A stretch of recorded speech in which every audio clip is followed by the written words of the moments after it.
Hırkamıza başlıyoruz arkadaşlar. 3 yumak ipimiz var. Fırfırlı bir hırka yapacağımız için 2 yumak yetmeyeceğini düşündüğüm için 3. yumaktan kullanırsak diye 3 yumak aldım. Örgü bitişinde ne kadar gittiğini göreceğiz hırkamıza. 3. yumağı kaldırıyorum. İpimiz Himalaya marka anti peeling bebe ipi, 100 gram, 250 metre.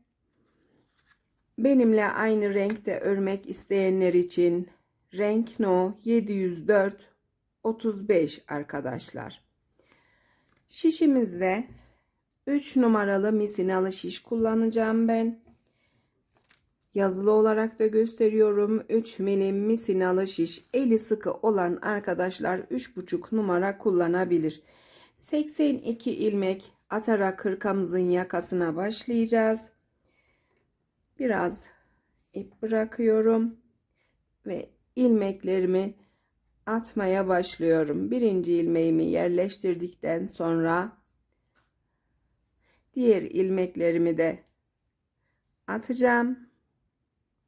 82 ilmeği tamamlayıp tarife devam edeceğim.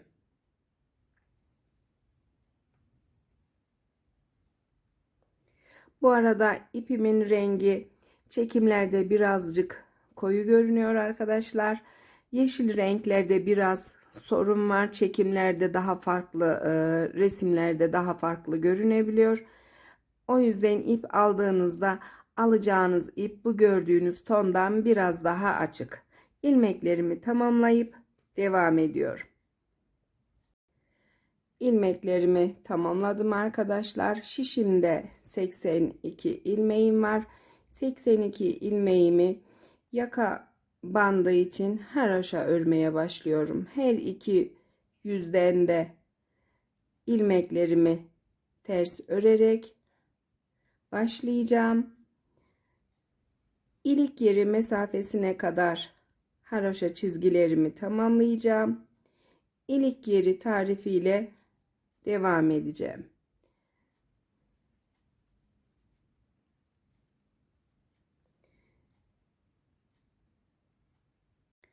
Yaka bandında 3. çizgi haroşadayım arkadaşlar, düz yüzde. Örgüyü başladığım ip sol yönde. Düzgün olan kısmı, bu kısmı düz yüz olarak düşündüm. Diğer yön ters yüz. Şimdi ilik yeri açacağız. İlik yeri için 8 ilmekten 2, 4, 6, 8 ilmekten oluşan bandımız olacak. İlik yerini 2 sırada açıyorum ben. 8 ilmeğin 1, 2 tanesini daha haroşa örüyorum. Devamındaki 2 ilmeği birlikte şişime alarak ikisini birlikte örerek bir tanesini kesiyorum. Kalan 4 ilmeği devam edip örüyorum.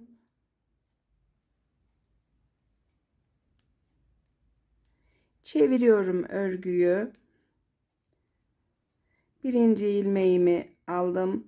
Sağ yöndeki şişime ipimi yerleştirdim. Daha sonra 1, 2, 3 ilmek daha ördüm. Sağ yöndeki şişimde 4 ilmeğim oldu. Bu kısımda ikisini birlikte ördüğüm ilmeğin hizasındayım. Eksilen ilmeğimin yerine ilik yeri için bir tane doluyorum.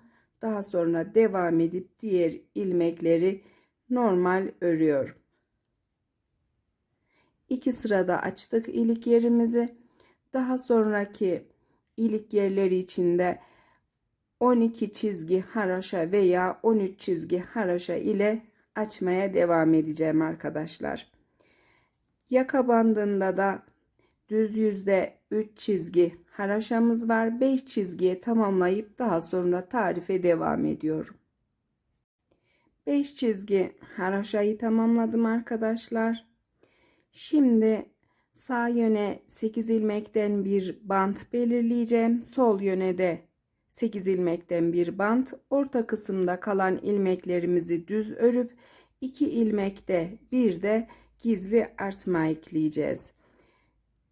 Birinci ilmeğimi alıyorum. Devamında bant için 7 ilmek haroşa örüyorum. 1, 2, 3, 4, 5, 6 ve 7. 2, 4, 6, 8 ilmek oldu kenar ilmeğimle birlikte. Şimdi düz örmeye başlayacağız. Diğer ilmeklerimizi düz örmeden önce ilk artmamızı ekliyorum.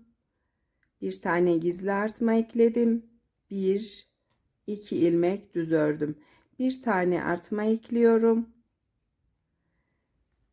Devam edip 2 ilmek düz örüyorum. Tekrar 1 ilmek artma ekliyorum. 2 ilmek düz örüyorum. Sırama bu şekilde devam edeceğim arkadaşlar.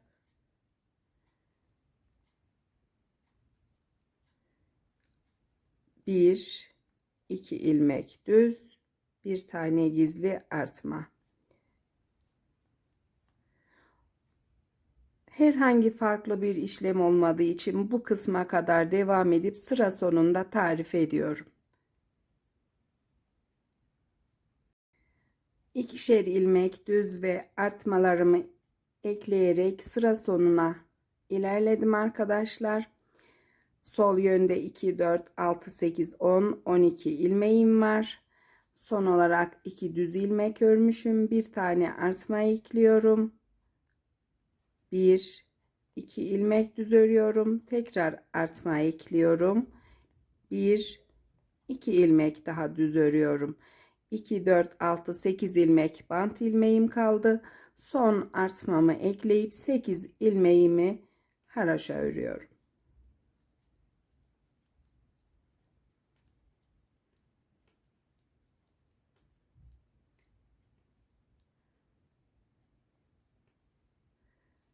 Sırayı tamamlayıp ters yüze dönüyorum. Birinci ilmeği örmeden alıyorum. Devamında 7 ilmek haroşa örüyorum. 1, 2, 3, 4, 5, 6, 7. 8 ilmeğimiz bant ilmeğimiz, her iki yönden de haroşa ile devam edecek. Diğer ilmekleri de ters örüyorum arkadaşlar. Eklediğim artmaları delik olmayacak şekilde örüyorum. Bu kısımdan bu şekilde aldım ve ördüm. 2 düz ilmeğim, artma ilmeğim, tekrar 2 düz olan ilmeği bu yüzden de ters örüyoruz. Artma ilmeği ve diğer 2 ilmeğimiz.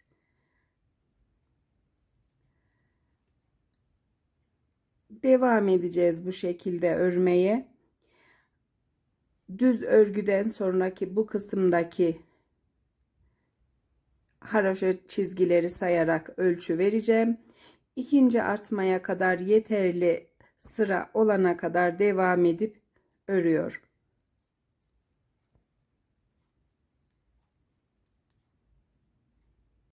Hırkamızın robasında ilk düz bölümü tamamladım arkadaşlar. Görüntüsü bu şekilde. Ölçü olarak da haroşa çizgileri sayacağız. Yaka için 1, 2, 3, 4, 5 çizgi örmüştük. Düz örgüye geçince 1, 2, 3, 4, 5 çizgi daha ördüm. Düz yüzden ördüğümde 6. çizgim olacak. Düz örgüyü bırakacağım bu kısımda. 2 çizgi haroşa öreceğim. 2 çizgi haroşayı tamamladıktan sonra roba kısmındaki ikinci artmalarımızı ekleyeceğiz. 8 ilmek bandımı örüyorum. Daha sonra beden kısmına düz ilmeklerime de haroşa örgüye başlıyorum.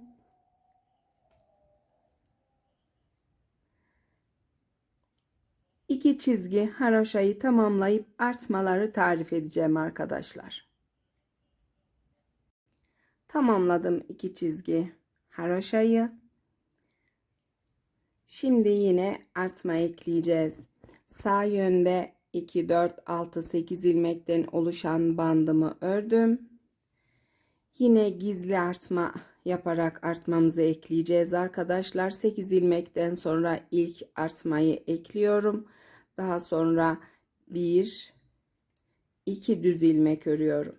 Bir artma daha ekliyorum. 1, 2 ilmek düz örüyorum. Artmamı ekleyip 1, 2 ilmek düz, tekrar artma ve 2 ilmek yeniden. Bu şekilde devam ediyorum. Bu kısımda sıra sonunda tarife devam edeceğim. Sıra sonuna yaklaştım. Son olarak 2 ilmek ördüm. Bir tane artma ekliyorum. 1, 2 ilmek daha düz örüyorum. Artmamı ekliyorum. 1, 2 ilmek düz örüyorum. Son artmamı ekliyorum. Sol yönde 2, 4, 6, 8 ilmek bant ilmeğim kaldı. Bant ilmeklerimi haraşa örerek sıramı tamamlıyorum.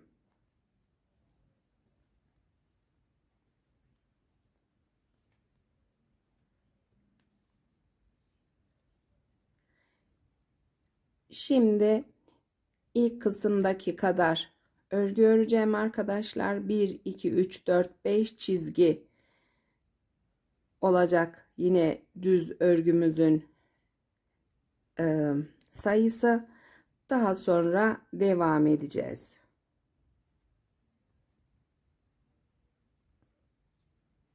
Ters yüzden devam ediyorum örgüme. Hırkamızın robasında ilerliyoruz. Şimdi tekrar 2 çizgi haraşo öreceğiz arkadaşlar. Birinci kısımda olduğu gibi yine 1, 2, 3, 4, 5 çizgi haraşo olana kadar ördüm. 6. çizgi haraşoda tüm ilmeklerimizi haraşo öreceğiz. 8 ilmeği örüyorum. Daha sonra düz kısımda ilmeklerimi haraşo örgüye dönüp 2 çizgi haraşayı tamamladıktan sonra 3. artmayı tarif edeceğim arkadaşlar.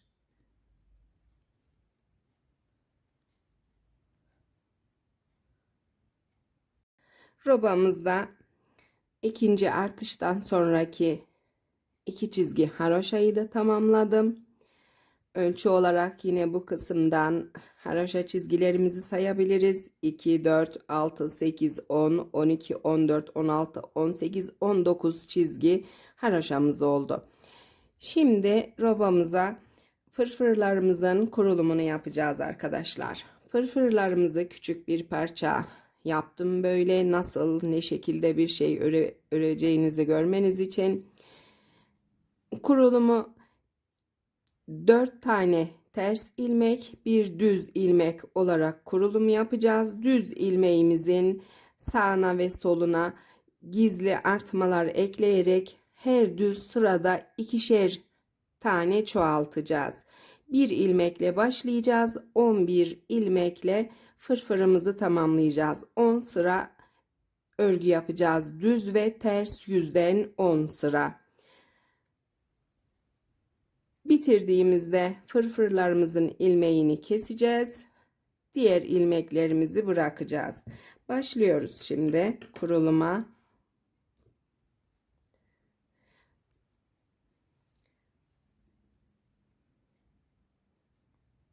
Sekiz ilmek bant ilmeğini örüyoruz yine.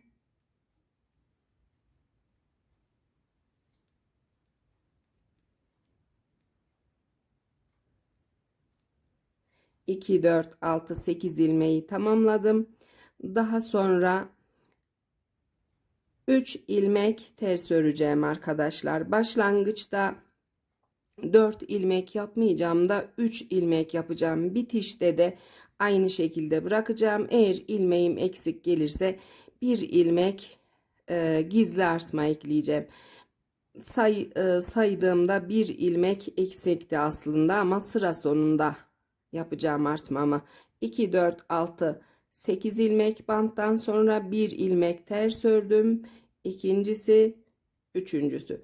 3 ilmek ters ördükten sonra bir ilmek gizli artma ekliyorum. Bir düz ilmek örüyorum. Bir ilmek daha artma ekleyip devamında 4 ilmek ters öreceğim. 1, 2, 3, 4. 4 ilmekten sonra yine bir ilmek gizli artma, bir düz ilmek, tekrar bir ilmek gizli artma. 1, 2, 3, 4 ilmek ters ördüm. Bir tane artma ekliyorum. Bir düz ilmek örüyorum. Bir tane daha artma ekleyip tekrar 1, 2, 3, 4 ilmek ters örüyorum. Bir ilmek artma, bir düz ilmek, bir ilmek daha artma. Aynı şekilde 4 ilmek ters örüyorum. Bu ilmeklerimi ters yüzden de düz öreceğim ve haroşa olmayacak arkadaşlar. 4 ilmekten sonra yine bir ilmek gizli artma, bir düz ilmek, tekrar bir ilmek gizli artma, tekrar 4 ilmek ters örüyoruz. Bu şekilde devam edeceğim. Sıra sonunda bu mesafelerde arkadaşlar tarife devam edeceğim. Aynı şekilde kurulumu yaparak ilerleyeceksiniz. Kurulumu yaparak ilerledim.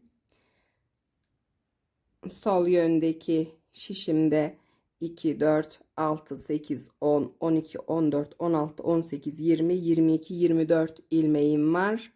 Son yaptığım işlem gizli artmamı ekledim. Gizli artmadan sonra 1, 2, 3, 4 ilmek ters ördüm. Bir tane gizli artma ekledim. Bir düz ilmek ördüm. Bir tane gizli artma daha ekledim. Devamında 1, 2 ters ilmek ördüm. Şimdi artmamı ekleyeceğim arkadaşlar. 3. ilmeğin altından bu kısımdan bir tane ilmek takıyorum. Taktığım ilmeği ters ördüm. Devamındaki ilmeği de ters ördüm.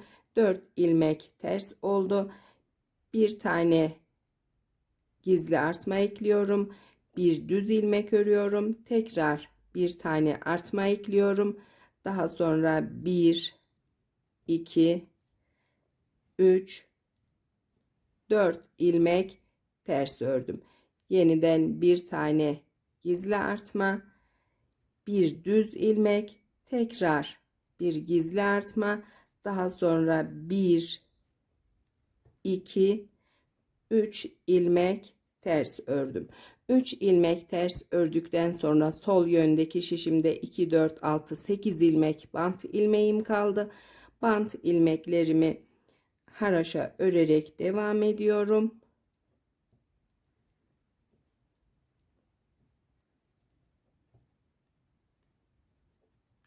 Son ilmeğimi ördüm. Örgümün ters yüzüne dönüyorum. Birinci ilmeğimi, kenar ilmeğimi aldım. Devamında 1, 2, 3, 4, 5, 6, 7 ilmek haroşa ördüm. Kenar ilmeğimle 2, 4, 6, 8 ilmeğim oldu. 8 ilmekten sonra 1, 2, 3 ilmek düz örüyorum.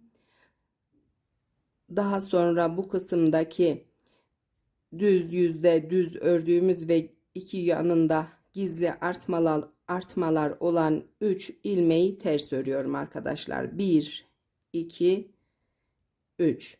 Devamında 1 2 3 4 düz ilmek, 1 2 3 tane ters ilmek, 1 2 3 4 tane düz ilmek, 1 2 3 tane ters ilmek.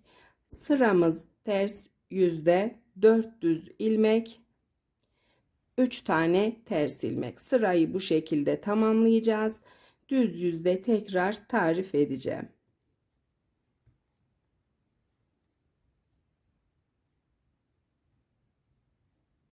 Hırkamızda, fırfırda düz yüzden ve ters yüzden 2 sırayı tamamladık. Şimdi 3. sıramız 2 4 6 8 ilmekten oluşan bandımı ördüm. 8 ilmekten sonra 1 2 3 ilmek ters örüyorum. 3 ilmek ters ördükten sonra fırfırlarımın düz ilmeğindeyim. Yine sağına ve soluna birer ilmek gizli artma ekleyeceğim. Artmamı ekledim. Devamında 1 2 3 ilmek düz örüp bir artma daha ekliyorum. Fırfırımızın ilmeği 5 ilmek olacak arkadaşlar. Bu kısımdaki ters ilmeklerimiz sabit. Ters ve düz yüzde artmayacak. 1 2 3 4 ilmek ters. Devamında 1 ilmek gizli artma. 1 2 3 ilmek düz, bir gizli artma daha. 1 2 3 4 ilmek ters, 1 ilmek gizli artma, 1 2 3 ilmek düz. Tekrar bir tane gizli artma, 1 2 3 4 ilmek ters, bir gizli artma, 1 2 3 ilmek düz, bir tane gizli artma.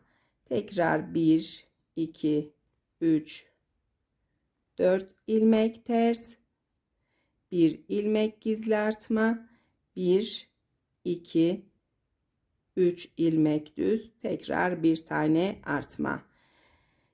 Ters yüzde de ilmeklerimiz 5 ilmek ters örülecek, 4 ilmek düz örülecek arkadaşlar.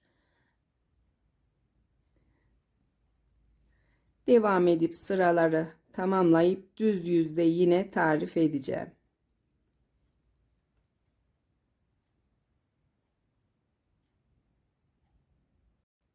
Fırfırlarımız kendini belli etti arkadaşlar.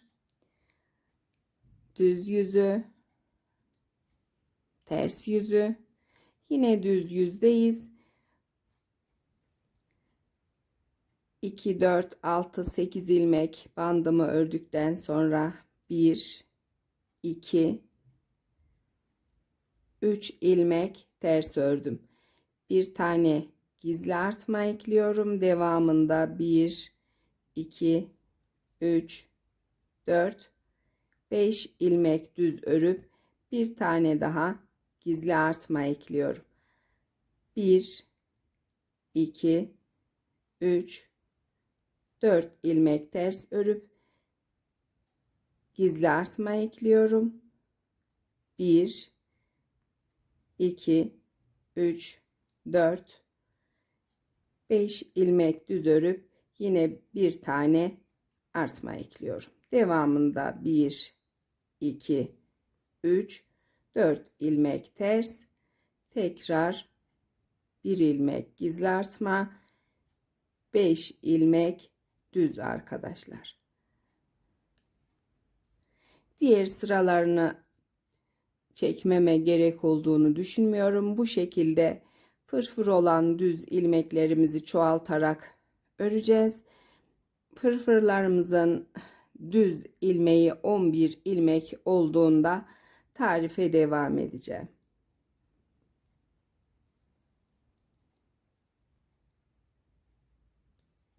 Ters yüzde 4 tane düz ilmeklerimiz sabit. Diğer ters ilmeklerimiz çoğalarak devam edecek arkadaşlar.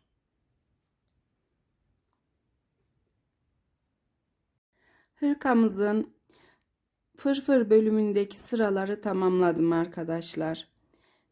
Bu şekilde düzeltip gösteriyorum.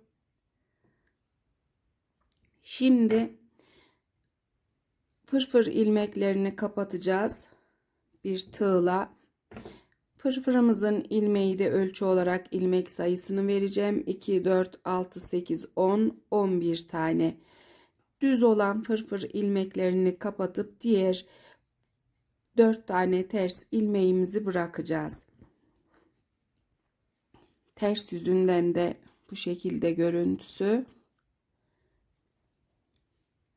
8 ilmek bant ilmeklerimi ördüm. Devamındaki 3 ilmeği de ters örüyorum. Daha sonra tığımı alıp ilk düz ilmeğime tığımı takıyorum. Düz olarak ördüm. Devamındaki ilmeği de düz örüp birinci ilmekten kaydırıyorum. İkinci ilmeğim, üçüncüsü, dördüncüsü,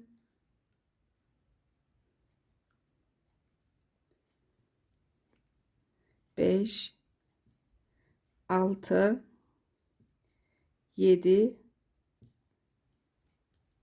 8, 9 ve 10. Bir tane ilmek bedeni dahil olduğu için bu ilmeğimizi sağ yöne kaydırdık. Şişimize aldık. Devamındaki 4 ilmeği ters örüyorum. 4 ilmek ters ördükten sonra yine tığımı aldım. Birinci ilmeği ördüm. Fırfır ilmeklerinde aynı şekilde ilmeklerimi yine kapatıyorum arkadaşlar.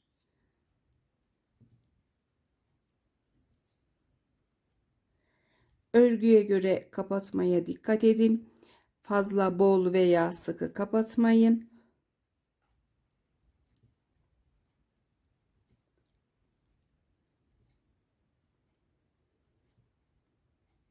Sonuncu ilmeği kapattıktan sonra yine ilmeğimi sağ yöndeki şişime aldım. Devamında 1, 2, 3, 4 ilmeği ters ördüm.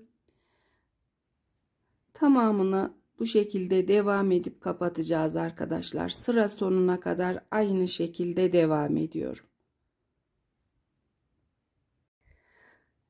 Roba kısmındaki fırfırlarımızın tamamının ilmeklerini kapattım arkadaşlar.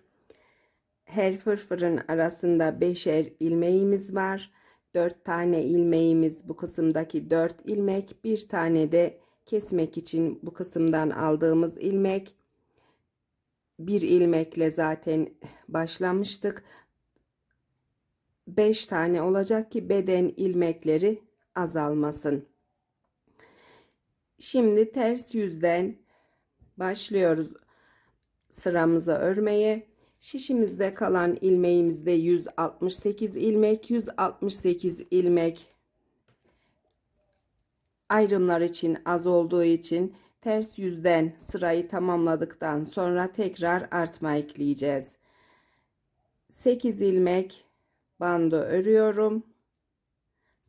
Daha sonra bu kısmı bitirince 8 ilmeği tamamladım. Devamındaki ilmekleri ters örerek devam edeceğim.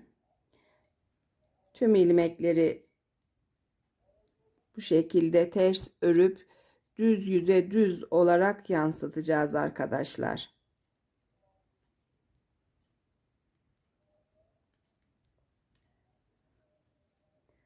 Sırayı tamamlıyorum. Düz yüzde artmaları tarif edeceğim.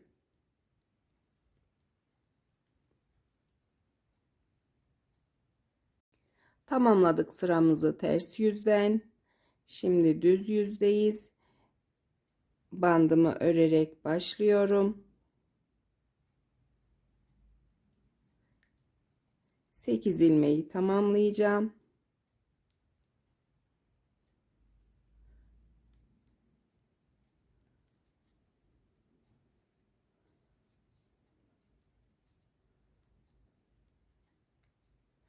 İki, 4, 6, 8 ilmeği tamamladıktan sonra bu kısımlarda olduğu gibi gizli artmalar ekleyeceğiz arkadaşlar.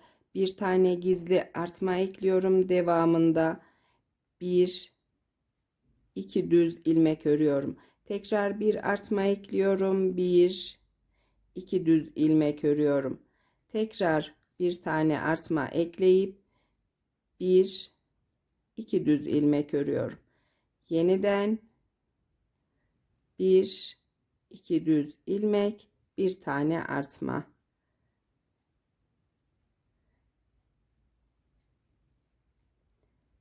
İki düz ilmek, bir tane gizli artma. Sıra boyunca bu şekilde devam ediyoruz. Ters yüzden de sıramızı ters örüp tamamlayacağız. Daha sonra ayrımlarımızı yapacağız. Artmalardan sonra ters yüzden sıramı ördüm arkadaşlar.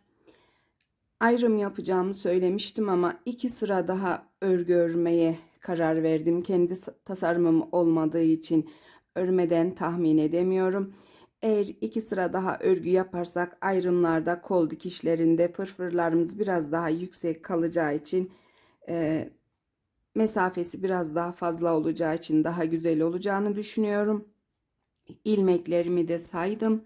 245 ilmeğim var. 245 ilmekle düz yüzden düz, ters yüzden ters 2 sıra daha örgü yapıp daha sonra ayrımları tarif edeceğim.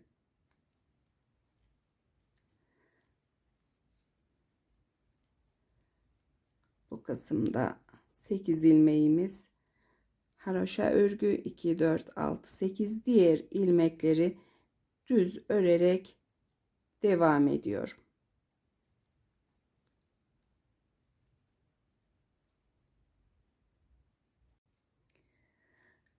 Hırkamızın robasında ilmeklerimi sayıp ayrımlarımı yaptım arkadaşlar. Hırkamızın ön kısmında 35 ilmeğimiz var. Kol kısmında 56 ilmeğimiz var. 35 ilmek sayıp bir ayraç taktım. Daha sonra 56 ilmek sayıp bir ayraç taktım. Arkasında 63 ilmeğimiz var. İkinci kol yine 56 ilmek. Diğer ön parça 35 ilmek. Düz yüzden ön kısmın ilmeklerini 35 ilmeği ördüm. Kol kısmındaki ilmekleri de ördüm. Şimdi birinci kolu, sağ yöndeki birinci kolu örerek devam edeceğiz.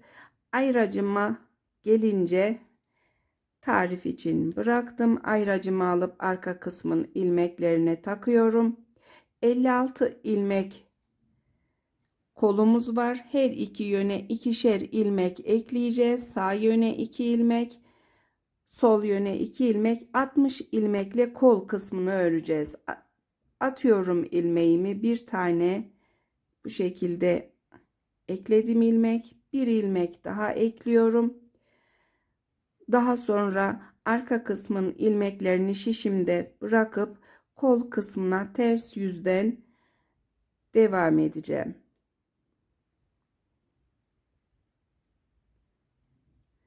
Birinci attığım ilmeği örüp ipimi yerleştiriyorum.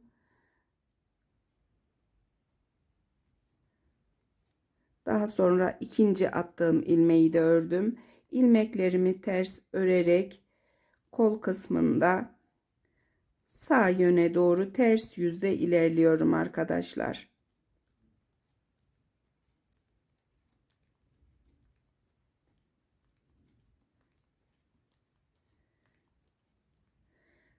Sarı ayracıma kadar örüp bu kısımda tarife devam ediyorum. Yaklaştım ayracıma. 2 ilmeğim kaldı. İkisini de örüyorum. Daha sonra ön kısmın ilmeklerini şişimde bırakıp devam etmiyorum. Kol için bir tane ilmek atıyorum. Bir ilmek daha atıyorum. 60 ilmeği tamamladık kol kısmında. Birinci attığım ilmeği örüp diğer ilmeğimi de düz örüyorum. Devam edip diğer ilmekleri aynı şekilde düz örüyorum. 60 ilmekle kol kısmında yeterli uzunluğa gelene kadar öreceğim. Yeterli uzunluğa geldiği zaman kol ağzına fırfır ekleyip daha sonra bandını yapacağız arkadaşlar. Santim olarak ve sıra olarak örgüde ölçü vereceğim. Hırkamızın kol kısmında yapacağımız düz örgüyü tamamladım arkadaşlar.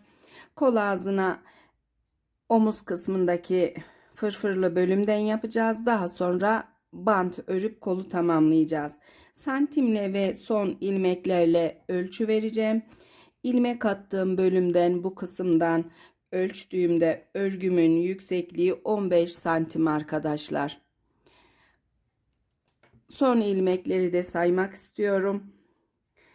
2, 4, 6, 8, 10, 12, 14, 16, 18, 20, 22, 24, 26, 27 tane son ilmeğimiz var.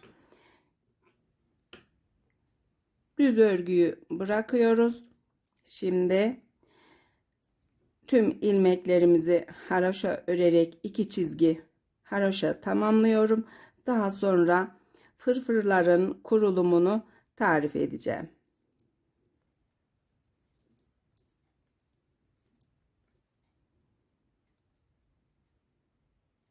Şimdi kol ağzına omuz kısmındaki fırfırlardan kuracağız arkadaşlar.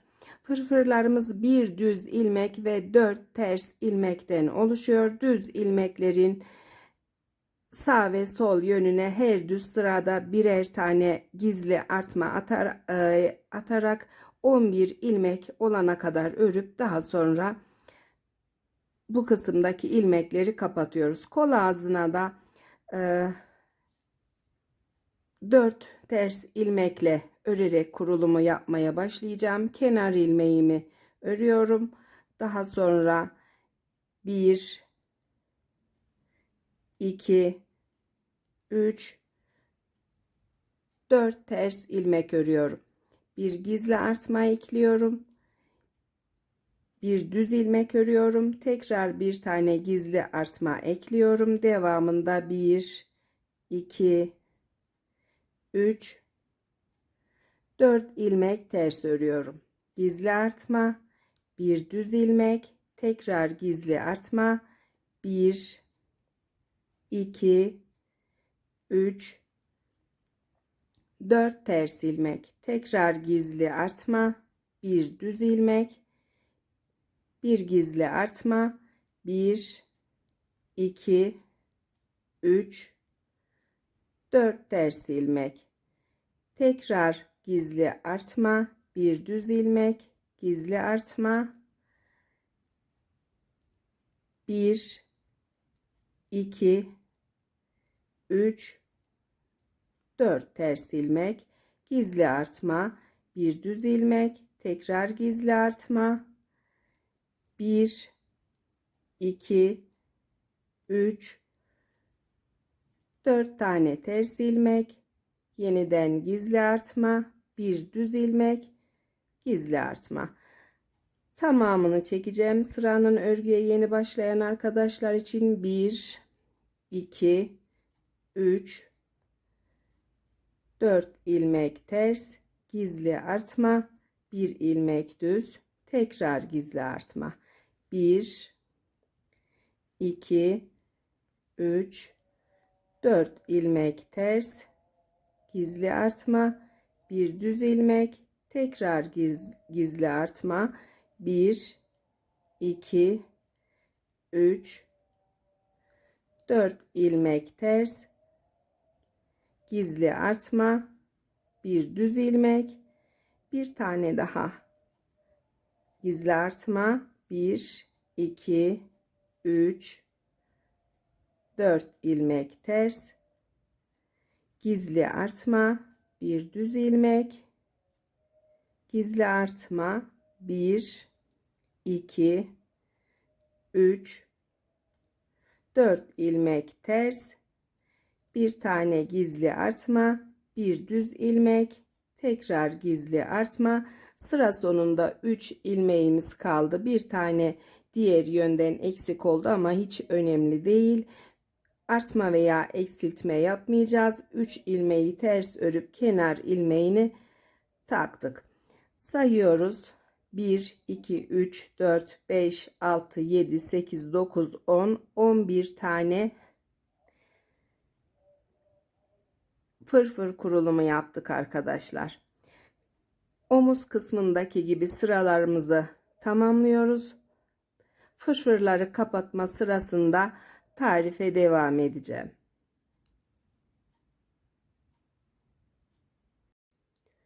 Tamamladım fırfırın sıralarını. Bu kısımda fırfır ilmeklerini saydığımda 2, 4, 6, 8, 10, 11 tane. Şimdi düz ilmekleri kapatıp ters ilmekleri bırakacağız arkadaşlar. Kenar ilmeğimi ördüm. Daha sonra 4 ters ilmeğimi şişimle örüyorum.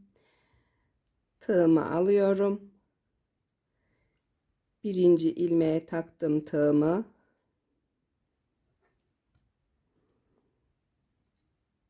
Omuz kısmında yaptığım gibi ilmeklerimi düz örerek kapatıyorum.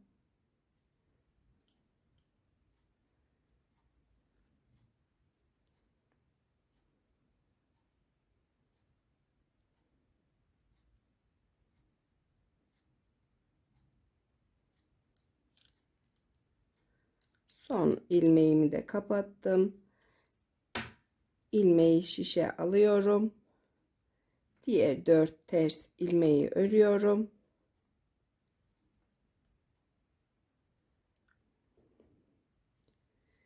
Yine fırfır ilmeklerine gelince birinci ilmeğe taktım tığımı, ördüm. Diğer ilmeği örüp içinden kaydırarak ikinci fırfırımın ilmeklerini de kapatıyorum. Sıra sonuna kadar bu şekilde devam edeceğim. Sıra sonunda ters sırayı tarif ediyorum. Kapattım kol kısmındaki fırfır ilmeklerini. Şimdi yine kol kısmında 60 ilmeğimiz var şişimizde. 60 ilmek kol bandı için çok fazla arkadaşlar. Ters yüzden tüm ilmeklerimi ters öreceğim. Diğer yüzden ilmeklerimizde eksiltme yapacağız. Tamamlıyorum sırayı. İlmeklerin tamamını ters örüyorum.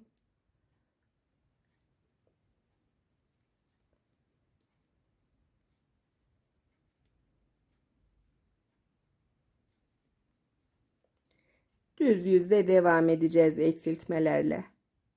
Kapattım fırfır ilmeklerini, ters yüzü de tamamladım arkadaşlar. Şimdi ilmeklerimizde eksiltme yapacağız. Kenar ilmeğimi örüyorum. Haraşo örgüye dönüyoruz. Kol bandı için haraşo örgüyle kesimi yapacağız. Birinci ilmeğimi haraşo örüyorum. Devamındaki ikinci ve üçüncü ilmeği ikisini birlikte haraşo örerek bir tane eksiltmiş oldum. 1, 2, 3 ilmek örüyorum. 3 ilmekten sonraki 2 ilmeği yine şişime birlikte alarak yine eksiltme yaptım. Bu kısımlarda ölçü olarak düz kısımlarda birer tane ilmek eksiltmiş olacağız. Ters yüzdeki bu düz kısımlarda. Yine 1, 2, 3 ilmek haroşa örüyorum. 4. ve 5. ilmeği birlikte örerek 3. eksiltmeyi yaptım. 1, 2, 3 ilmek, dördüncüsünü ve beşincisini birlikte örüyorum. 1, 2, 3 ilmek haroşa örüp 4. ve 5. ilmeği yine birlikte ördüm. 1, 2, 3 ilmek, dördüncüsü ve beşincisi birlikte alıp ördüm arkadaşlar. 1, 2, 3. Tekrar kesimimi yaptım. 1, 2, 3 ilmek. Yine 2 ilmeği birlikte örüp kesim yaptım. 1, 2, 3 ilmek birlikte ördüm. Yine 2 ilmeği birlikte aldım. İkisini birlikte ördüm. 1, 2, 3 ilmek birlikte örüyorum. Devamındaki 2 ilmeği ikisini birlikte örerek kestim. Yine 3 ilmek, 4. ve 5. ilmeği birlikte ördüm. 1 ilmek, bu kısımda bir tane ilmeğim sökülmüş. Düzelttim. Çevirdim örgümü. Yine 3 ilmek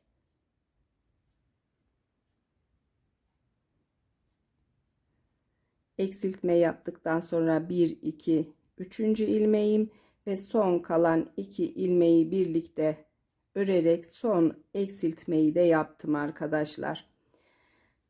Sayıyoruz kalan ilmeğimizi: 2, 4, 6, 8, 10, 12, 14, 16, 18, 20, 22, 24, 26, 28, 30, 32, 34, 36, 38, 40, 42, 44, 46, 48 ilmeğimiz kaldı. 48 ilmekle 5 çizgi haroşa olana kadar yaka kısmındaki gibi 1, 2, 3, 4, 5 çizgi haroşa örüp ilmeklerimizi kapatacağız. Şimdi ilmeklerimizi kapatacağız arkadaşlar. Tüm örgülerimde kullandığım bir kapatma tekniği var. Yine öyle yapacağım. Kenar ilmeğimi örüyorum. Daha sonra tığıma bir tane doluyorum. Devamındaki ilmeği ters örüyorum. Ters ördükten sonra ördüğüm ters ilmeği doladığım ilmeğim ve kenar ilmeğimin içinden kaydırıyorum. Tekrar doluyorum tığıma. Bir ilmek ters örüyorum. Bu şekilde kaydırıyorum.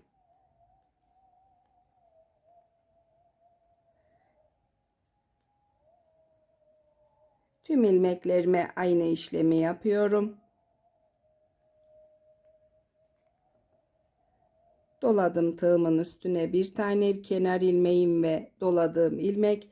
Örgümden bir tane ters ilmek örüp ikisini birlikte bu şekilde içinden kaydırdım.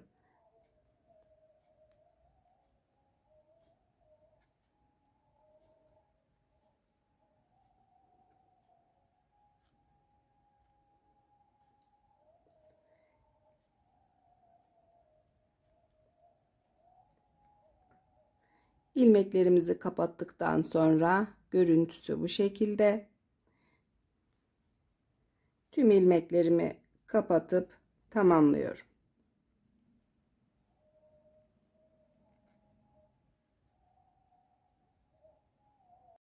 Kapattım ilmeklerimi.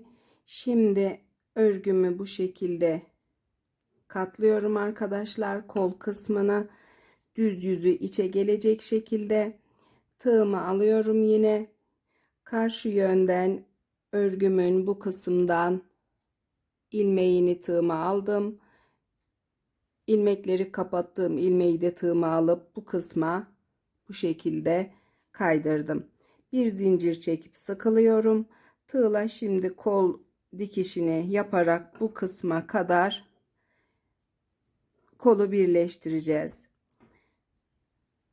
Bir tane son ilmeğin bir ilmeğinden bir tane diğer yönünden bu şekilde ilmeklerimi takıyorum tığıma. İkisini birlikte örüp kaydırıyorum.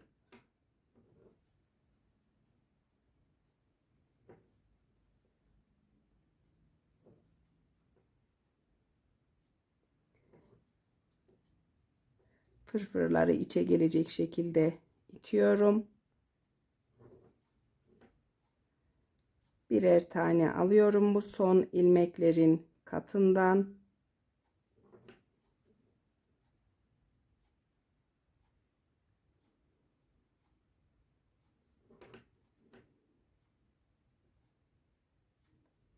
Dikkatlice tüm sıralara son ilmekleri aynı işlemi yaparak devam ediyorum. Birkaç tane daha yapınca düz yüzden nasıl göründüğünü göstereceğim arkadaşlar.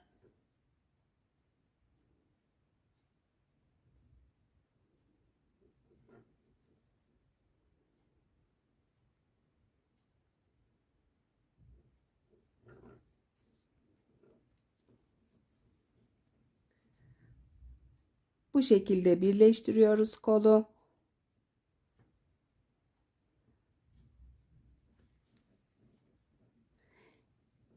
İlmekleri attığım bölüme kadar devam ediyorum.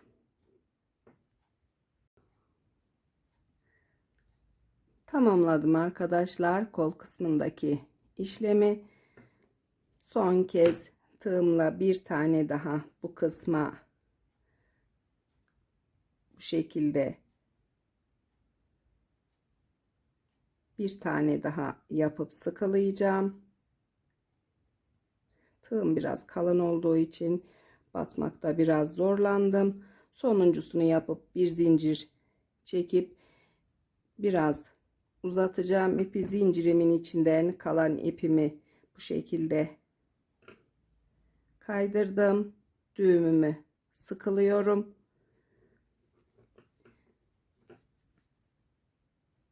Bu ipimle devam etmeyeceğim az kaldığı için bu kısma ilmeklerimi, şişimi yerleştireceğim. Yumağımızı, diğer yumağımızı arka kısmın hizasına örgüyü bıraktığımız sıraya bağlayacağız. Diğer kol yönüne doğru örerek ikinci kolumuzu örmeye başlayacağız. Şişimi yerleştirip ipimi bağlayıp devam ediyorum. Yerleştirdim şişlerimi. İpimi de ters yüzden arkadaşlar ördüğümüz sıranın hizasına bu kısma tığıma bir tane ilmek aldım.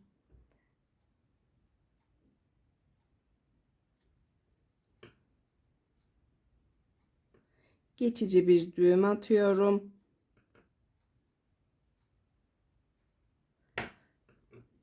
Şişimin diğer yönündeki bu kısımdan ipimi tutup ilmeklerimi bu şekilde düz örerek arka kısmın ilmeklerini örüyorum.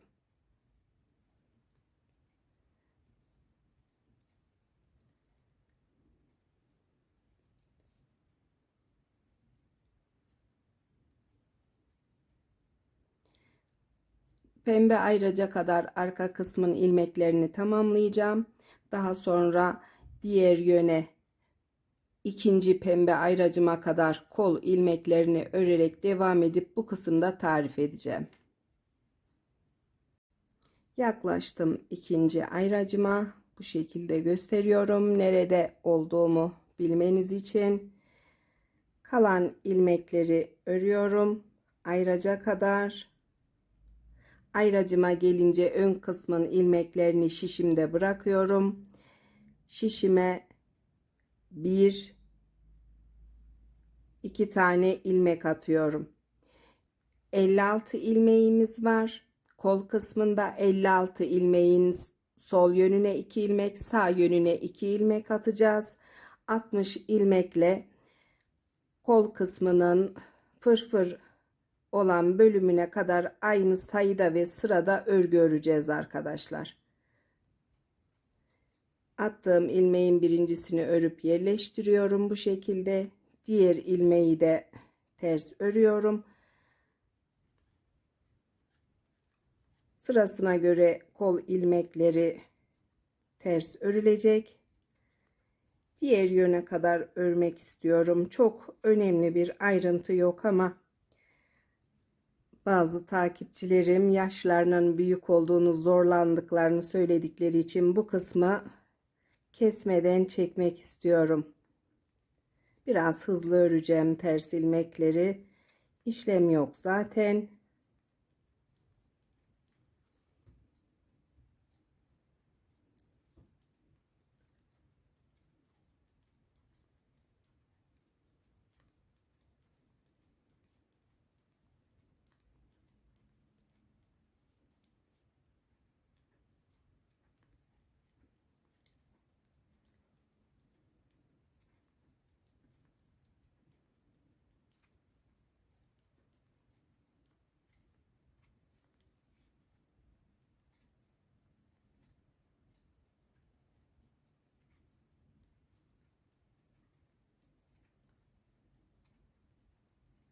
Son 2 ilmeğim ayracıma geldim.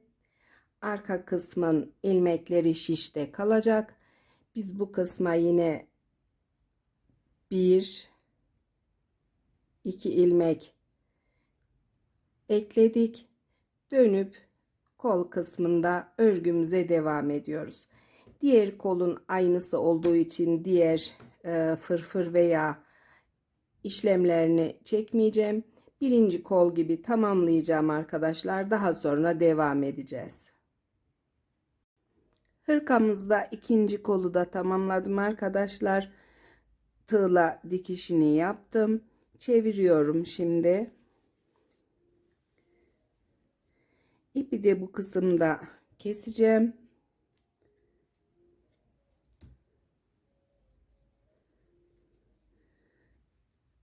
Kestikten sonra ipimi ayracı çıkarıyorum. Örgünün bıraktığım sıradan bu kısımdan ters yüzden bağlıyorum.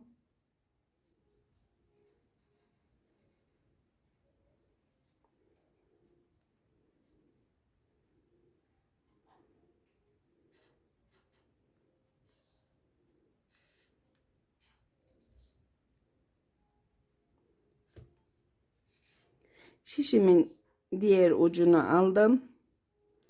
Ön kısmın ilmeklerini kaldığım sıradan düz ilerleyerek sol yöne doğru örüyorum.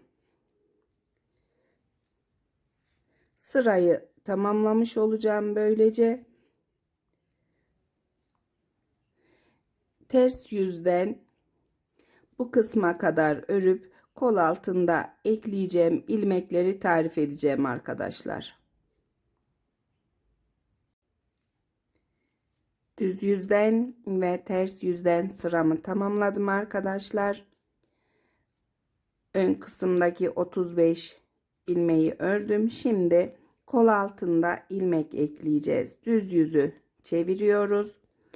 Sağ yöndeki şişimize ilmekleri takmaya başlıyorum. Hemen örgünün bu sırasından bir tane bu kısımdan ilmek takıyorum.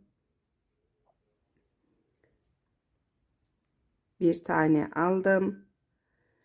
Devamındaki ilmeğin hizasından da bir tane takıyorum. Daha sonra yine bir tane daha taktım. 3 ilmek taktım sağ yönden. 3 ilmek de bu kısımdan takacağım. Birinci ilmeğim, ikinci ilmeğim ve üçüncü ilmeği de bu kısımdan aldım. 6 tane ilmek eklemiş oldum. Çeviriyorum örgüyü. Taktığım ilmekleri ters örüyorum.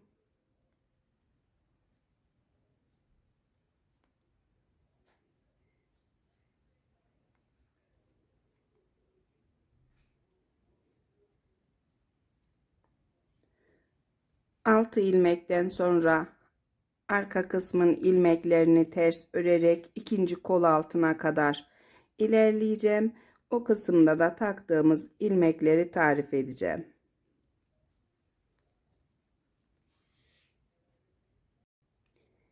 İkinci kol altındayım. Çeviriyorum örgüyü yine düz yüze. Sağ yöndeki şişimizle yine ikinci kol altından ilmeklerimizi almaya başlayacağız. Birinci ilmeği hemen bu kısımdan alıyorum. İkinci ilmeğimi de aldım. Bu yönden alacağım. İkinci ilmek ve üçüncü ilmek. Kolun diğer bölümüne geçip birinci ilmeğimi takıyorum.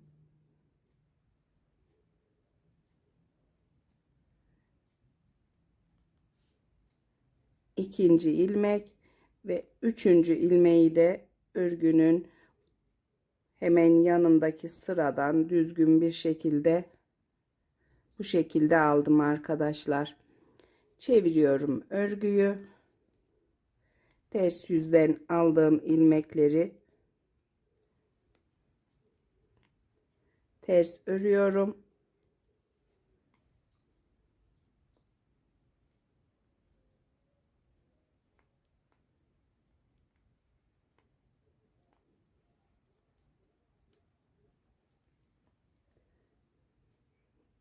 Daha sonra şişimde kalan diğer ilmekleri örerek sırayı tamamlıyorum.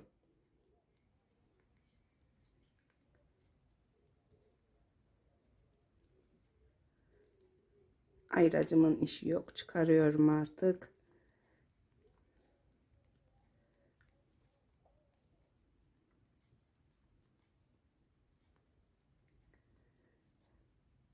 Hırkamızın beden kısmında 35 ilmek, 35'er ilmek de toplam 70 ilmek önlerde vardı. 63 ilmek arka kısımda vardı. 6 bir yönde ilmek ekledik. 6 tane de diğer yönde ilmek ekledik. Devam edip bu ilmeklerimizle beden kısmında düz örgü örerek ilerleyeceğiz. Yeterli uzunluğa gelince arkadaşlar kol kısmına ve omuz kısmına uyguladığım fırfırdan beden kısmına uygulayacağım.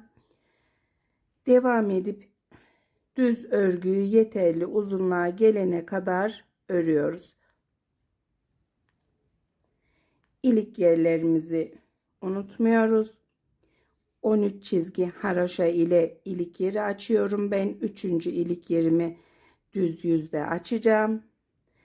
Bu şekilde devam edeceğiz. Hırkamızın beden kısmında düz örgüde ilerledim arkadaşlar. Bu kısımda şimdi santimle kol altından ölçü vereceğim. Bir de düz örgüden itibaren bu kısımdaki haroşa çizgileri sayarak ölçü vereceğim. Daha sonra 2 çizgi haroşa öreceğiz.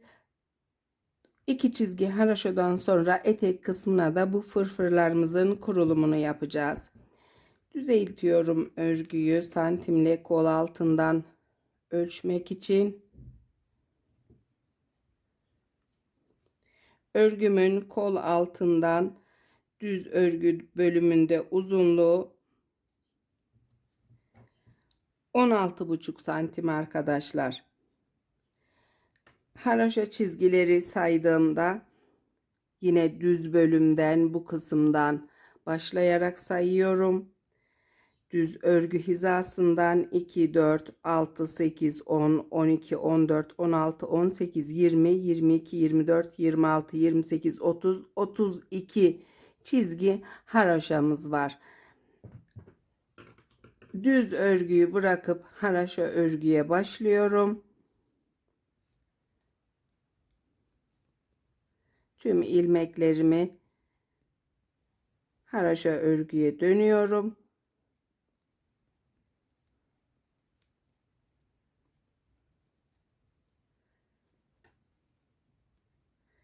İki çizgi haraşayı tamamladıktan sonra fırfırların kurulumunu tarif edeceğim.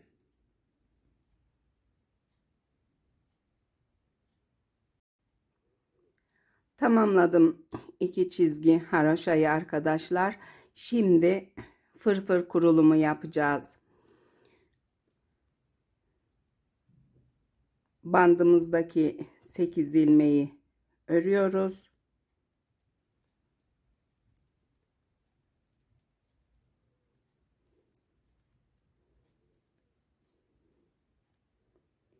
İki, 4, 6, 8 tane. 8 ilmek banttan sonra 4 ilmek ters öreceğim. 1, 2, 3, 4. 4 ilmek ters ördükten sonra 1 ilmek artma ekliyorum.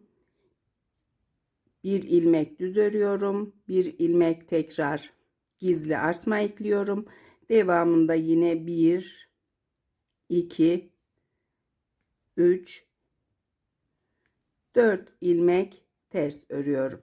Tekrar 1 ilmek gizli artma ekliyorum. 1 düz ilmek örüyorum. 1 ilmek gizli artma ekliyorum. 1, 2, 3, 4 ilmek ters ördüm yine. Gizli artma.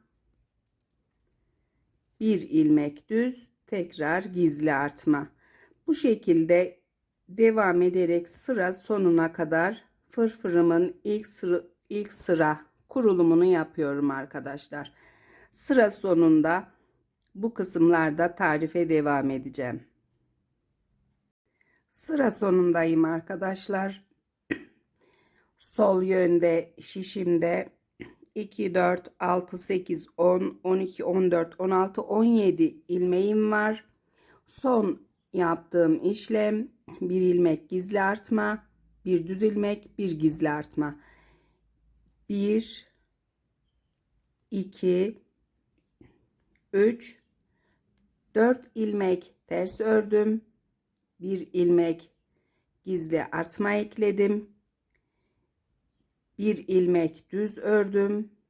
Tekrar bir ilmek gizli artma ekledim. Devamında 1, 2, 3, 4 ilmek ters ördüm. Sol yöndeki şişimde 2, 4, 6, 8 ilmek bandım kaldı.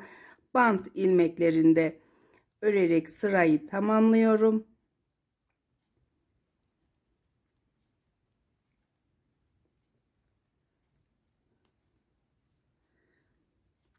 Kurulumu yaptık. Diğer bölümlerde yaptığımız gibi sıralarını örerek tamamlayacağız fırfırımızın. Daha sonra kesimi yapıp etek kısmındaki bant kısmında tarife devam edeceğim. Diğer yerlerinde fırfırı tarif ettiğim için bu kısımlarda çekim yapmıyorum. Aynısı zaten 10 sıra örgü örüyoruz. Ters ve düz yüzden. Bu kısımdaki 3 ilmeklik fırfırlarımız 3 ilmekle başladığımız fırfırlarımız 11 ilmek olunca düz yüzden kapatarak tamamlıyoruz. Beden kısmındaki fırfırları tamamlayıp kapattım arkadaşlar. Ters yüzden haraşo örmeye başladım. Kol kısmındaki gibi 1, 2, 3, 4, 5 çizgi haraşo ördükten sonra ilmeklerimi kapatacağım. Beden kısmındaki fırfırdan sonra ilmeklerimiz birebir artma veya eksiltme yok. Aynı ilmek sayısıyla 5 çizgi haraşayı örüp tamamlıyoruz.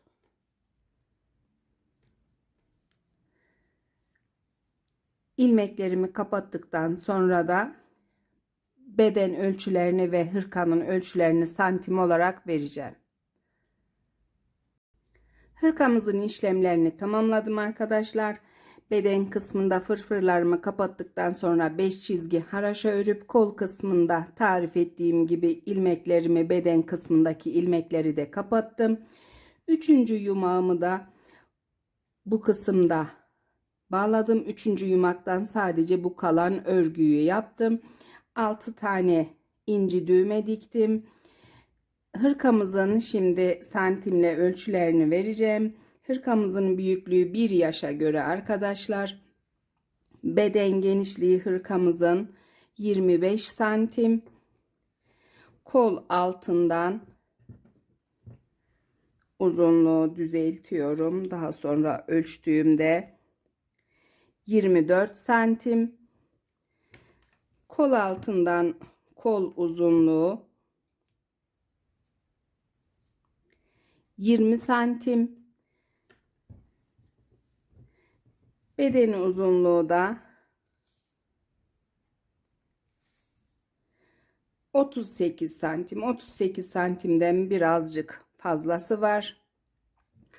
Bu şekilde benim ölçülerime göre 1 yaşın giyebileceği bir hırka. Örmesi de gayet zevkli. Tarifimizin de sonuna geldik. Arka kısmın görüntüsü roba ve kollarında bu şekilde. Beni izlediğiniz için çok teşekkür ediyorum. Kolay gelsin hepinize.